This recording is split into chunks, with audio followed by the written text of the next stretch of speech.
Qala sahibul hikam, telah berkata pengarang kitab Al-Hikam, la tatruk adz-dzikra li'adami hudurika ma'allahi ta'ala fihi. Al-Imam As-Sukandari beliau berkata, jangan kau tinggalkan zikir karena tak mampu menghadirkan hatimu bersama Allah Ta'ala.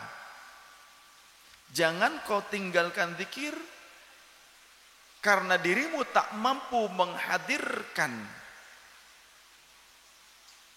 jiwamu bersama Allah Ta'ala di dalam zikir tersebut. Tidak mampu khusyuk. Lianna ghaflataka an wujudi dzikrihi asyaddu min ghaflatika min wujudi dzikrihi. Karena sesungguhnya lalaimu dari zikir kepada Allah Ta'ala itu lebih berat, lebih berbahaya dibandingkan ghaflahmu dalam zikirmu kepada Allah Ta'ala. Sekali lagi, karena sesungguhnya kelalaianmu dari berzikir kepada Allah, artinya meninggalkan zikir kepada Allah dalam keadaan lalai, ya. Kelalaianmu dari zikir, karena di sini, kelalaianmu dari zikir kepada Allah itu lebih berat dosanya, lebih berat siksanya, lebih berat akibatnya dibandingkan kelalaianmu masih di dalam zikir kepada Allah, dibandingkan kelalaianmu di dalam zikir kepadanya. Artinya masih dalam kondisi zikir kepada Allah tapi kita belum bisa khusyuk, lebih baik dibandingkan zikir dibandingkan lalai yang tanpa zikir. Ini mah sudah ketika zikir saja lalai gitu, malah meninggalkan zikir, ya tambah abot maning, tambah susah untuk menghadapi serangan syaitan. Susah. Masih mending kita masih mau zikir walaupun kita belum bisa khusyuk, enggak apa, terusin. Sampai kapan? Sampai bisa khusyuk. Ngaji juga begitu, enggak bisa-bisa ngaji, terus. Jangan ninggalin ngajinya. Sudah dengan ngaji saja bodoh, apalagi ninggalin ngaji. Ya makin tambah belat pisan. Fa'asa ayyarfa'aka min dzikrin ma'a wujudi ghaflatin ila dzikri ma'a wujudi yaqzatin. Ila dzikrin ma'a wujudi yaqzatin ila dzikrin ma'a wujudi hudurin. Mudah-mudahan saja jika engkau tetap berzikir walaupun dalam keadaan masih ghaflah, mudah-mudahan saja Allah akan mengangkat derajatmu.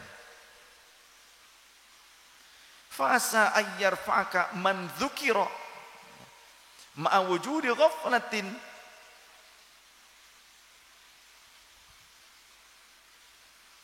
ila dzikrin ma'a wujudi yaqzatin.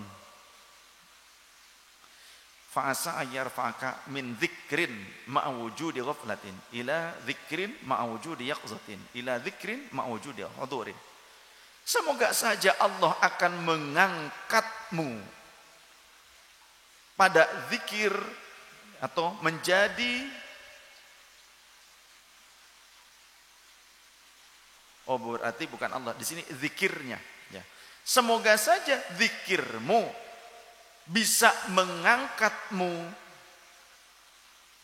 hingga mencapai derajat pada zikir yang bersamai atau menyamai dengan hadirnya jiwa kepada Allah Subhanahu wa taala, yang disertai dengan wujudnya kehadiran jiwa kepada Allah Subhanahu wa taala. Wa min dzikrin ma'a wujudi hudurin ila dzikrin ma'a ghaibatin amma siwal madhkuri. Dan dari zikir bersama wujudnya kehadiran hati menuju kepada zikir yang disertai hilangnya segala sesuatu selain yang sedang disebut namanya, yakni Allah. Ini makom fana nih ya. Kita dari tidak hudur hatinya, tidak khusyuk hatinya, tapi masih mau zikir, teruskan. Sampai kapan? Sampai hati kita bisa hudur jiwa kita kepada Allah Subhanahu wa taala, sampai teruskan lagi. Sampai hilangnya segala sesuatu selain yang sedang kita zikiri, yakni selain Allah taala. Hilangkan segala hal, segala rupa apapun, segala ingatan apapun, kecuali Allah Subhanahu wa taala yang sedang kita sebut itu. Wa ma dzalika 'ala Allahi bi'aziz.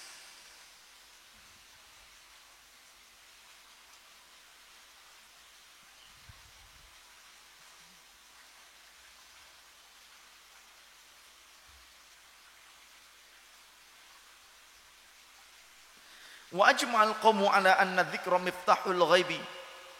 Dan para ulama sepakat bahwa sesungguhnya zikir itu adalah kunci pembuka yang gaib. Tapi jangan sampai kita zikir, contoh ikut thariqah, ngamalin thariqah, baru tersingkap kegaiban alam jin, langsung kita merasa takjub dan berhenti di kegaiban alam jin, di tersingkapnya kegaiban jin. Langsung kita berceloteh menceritakan kepada orang lain dengan takjubnya, dengan bangganya, seolah-olah supaya orang lain itu menganggap kita jadi wali jurig.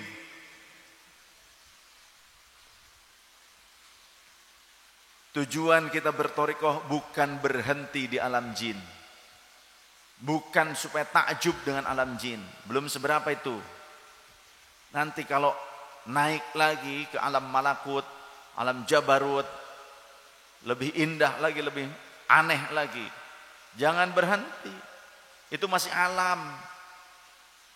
Harusnya terus thariqah kita benar-benar diresapi oleh seluruh jiwa raga kita. Raganya kita bukan hanya lidah yang mengamalkan thariqah, yang sadar dengan kalimat la ilaha illallah. Tidak ada Tuhan yang hak untuk disembah. Tuhan yang menciptakan aku, yang memberikan rezeki kepadaku, yang memberikan hidup kepadaku, yang mampu mewafatkan aku, yang akan minta pertanggungjawaban kepada aku. Tuhan yang menciptakan alam semesta segala rupa, Allah yang memampukan segala rupa, dan Allah yang punya hak menggenggam diriku. Apapun Allah bisa melakukannya terhadap diriku. Jangan cuma lidah kita yang sadar dengan itu, tapi kolbu ngamplang kemana-mana, pikiran ngamplang kemana-mana, mata kemana-mana, telinga kemana-mana. Zikir la ilaha illallah tapi masih senep ghibah. Itu ya. Zikir sih la ilaha illallah tapi ghibah itu tiap saat, kalau ngumpul aja pasti ghibah. Awas, hati-hati. Daripada ngumpul ghibah mendingan zikiran, semaan Al-Qur'an, tadarusan, ya, sholawat burdahan, ratiban, mendingan gitu. Ini mah tiap ngumpul ghibah, ngumpul ghibah. Wajadibul khairi. Zikir itu bisa menjadi penarik kebaikan. Wa anisul mustawhish wa mansyurul wilayati fala yambaghi tarkuhu. Oleh karenanya jangan sampai kalian meninggalkan, tidak pantas meninggalkan zikir hanya karena belum bisa untuk khusyuk.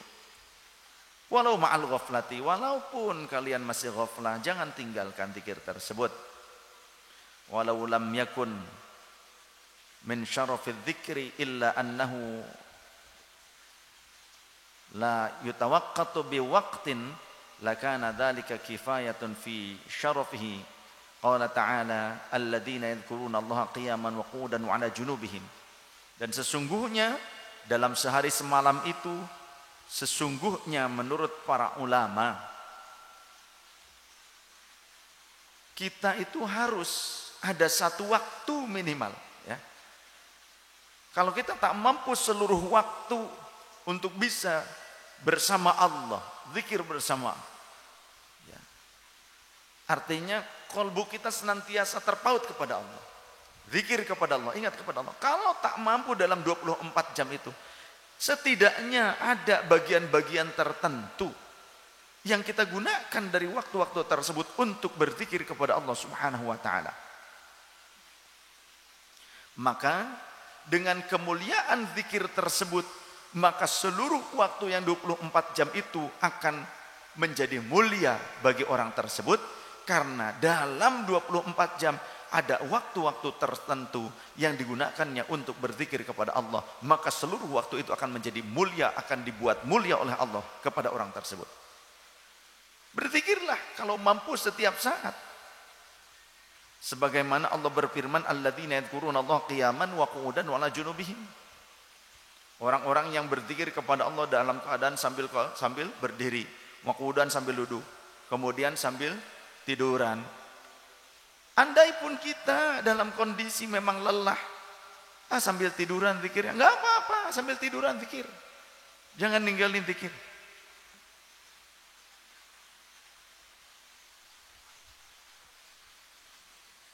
Bahkan Rasul sallallahu alaihi wasallam diriwayatkan oleh Imam Abi Daud, beliau berkata, la an aq'uda ma'a qaumin yadhkurunallaha ta'ala min salatil ghaddi hatta tatlu'u asy-syamsu ahabbu ilayya min an a'taqa arba'atan min waladi Ismaila. Sungguh pastinya, ya, pakai lam taukid, pakai anak juga. Pastinya, sungguh aku duduk bersama suatu kaum, artinya bersama orang lain. Yadhkurunallaha ta'ala, yang mereka semua berzikir kepada Allah Ta'ala. Min sholatil ghaddi, dari mulai sholat subuh, hatta tatlu asyamsu, sampai terbitnya matahari, sampai mulai terang langitnya, itu ahabbu ilayya min an a'taqa arba'atan min waladi Ismaila. Itu lebih aku cintai dibandingkan memerdekakan 4 orang anak Nabi Ismail. Andaikan ada putra-putranya Nabi Ismail 4 orang jadi budak belian, jadi hamba sahaya, kemudian dimerdekakan, kata Rasul, duduknya aku bersama suatu kaum dari mulai ba'da subuh sampai terbit matahari untuk berzikir kepada Allah Ta'ala bersama mereka, lebih aku cintai dibandingkan memerdekakan 4 orang anak Nabi Ismail sekalipun.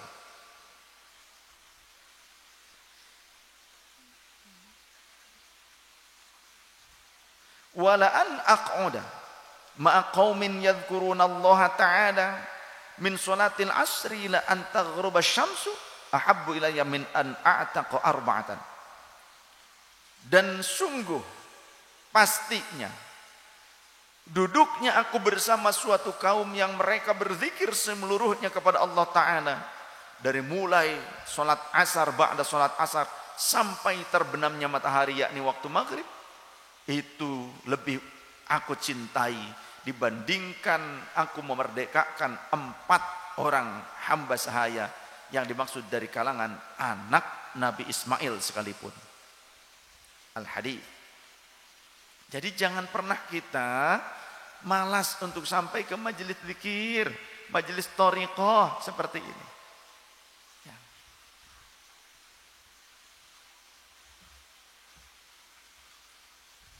Terlebih jika majelis zikir tersebut juga disertai dengan majelis ilmu. Ada di dalam suatu riwayat an Abdullah bin Amr, dari sahabat Abdullah bin Amr bin As, beliau berkata, kharaja Rasulullah sallallahu alaihi wasallam dzata yaumin min ba'di hujarihi.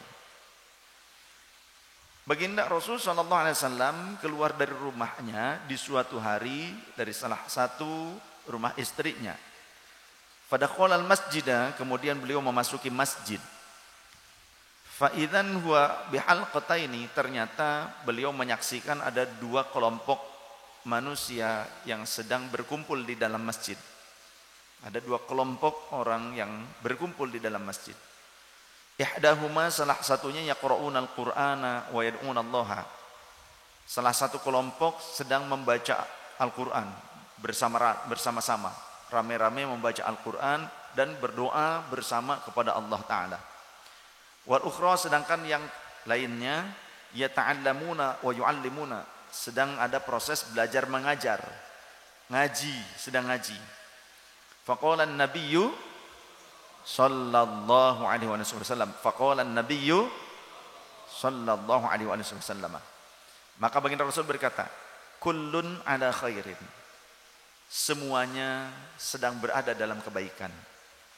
Haula'i yaqra'una al-Qur'ana wa yad'unallaha, itu mereka yang satu kelompok itu sedang membaca Al-Qur'an semuanya dan berdoa semuanya bersama-sama kepada Allah. Fa in syaa'a a'tahum, jika Allah berkehendak, Allah bisa memberikan apa yang mereka minta.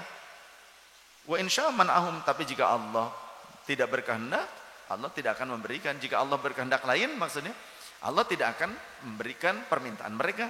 Bisa saja itu urusan Allah. Tapi wa haula'i yata'allamuna yu'allimuna, tapi kelompok yang itu tuh, yang satu lagi, mereka sedang melakukan belajar mengajar, sedang ngaji. Wa innama bu'ithtu mu'alliman, dan sesungguhnya aku diutus sebagai seorang pengajar, seorang muallim, diutus untuk memberikan pengajaran. Fajalasa ma'ahum, maka lantas saat itu Rasulullah kemudian duduk bersama orang-orang yang sedang melakukan belajar mengajar, sedang ngaji. Maka jangan sampai di antara kita ada yang orang senangnya ngikut istighosahan, ikut ratiban, tahlilan, akan tetapi enggak senang dengan pengajian, kajian ilmiah seperti ini. Aneh banget tuh. Nyari kalau ada maulidan dicari. Nyari kalau ada tahlilan dicari. Kan ada barokah katanya, berkat, tiblek. Ya tentengan kan, panganan. Tapi kalau ngaji males. Banyak yang begitu. Jangan salah kita dalam menjadi hamba Allah.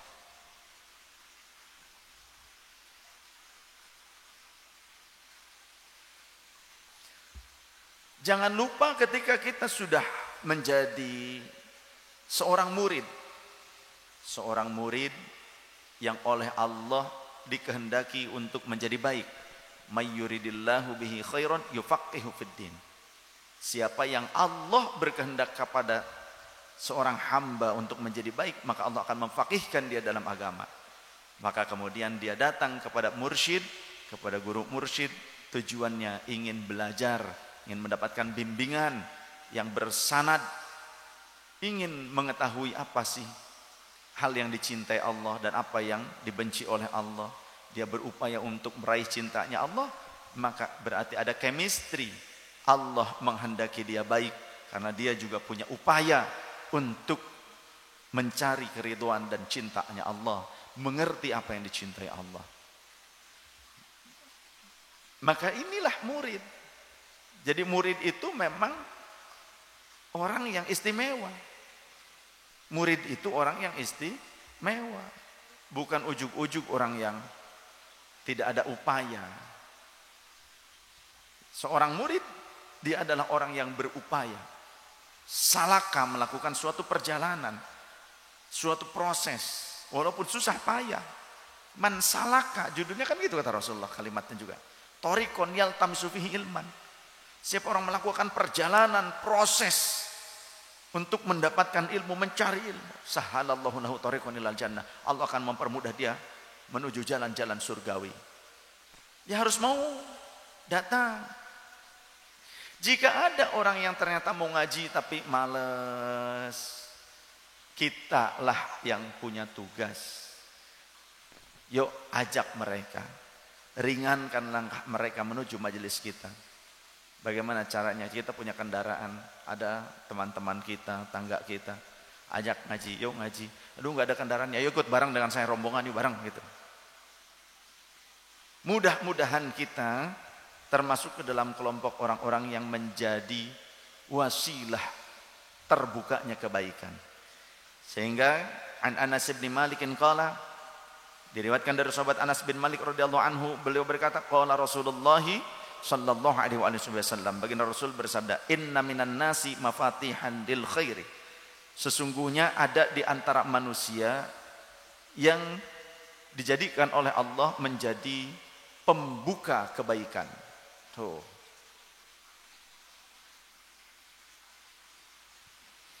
Maghaliqal syarri, dan menjadi penutup pintu-pintu keburukan. Wa inna minan nasi mafatihal syarri, ada juga sesungguhnya di antara manusia itu yang menjadi pembuka keburukan, maghaliqal khairi, tapi menjadi penutup kebaikan. Ada yang begitu. Sebaliknya, fatuba liman ja'alallahu mafatihal khairi ala yadayhi, maka beruntunglah bagi orang yang Allah menjadikan dirinya sebagai pembuka pintu-pintu kebaikan ada pada tangannya. Wa wailul liman ja'alallahu mafatihasy syarri ala yadayhi, dan semoga kerugian dan kecelakaan akan diperuntukkan bagi orang yang dijadikan oleh Allah sebagai pembuka keburukan pada dirinya, pembuka keburukan yang ada pada tangannya. Artinya tangan-tangannya itu menjadi sebab-sebab keburukan terjadi. Sedangkan tuba, keberuntungan semoga dicurahkan bagi orang yang perbuatannya, yadaihi itu maksudnya bukan tangan, tapi makna yang lebih dalam adalah perbuatannya menjadi wasilah pembuka kebaikan. Wallahu a'lam bishawab. Semoga kita semua dijadikan oleh Allah sebagai manusia-manusia yang perilaku kita, perbuatan kita menjadi pembuka pintu kebaikan dan penutup pintu keburukan, sehingga kita tidak dijadikan oleh Allah, juga keluarga anak keturunan kita tidak dijadikan satupun oleh Allah menjadi wasilah pembuka keburukan dan penutup kebaikan.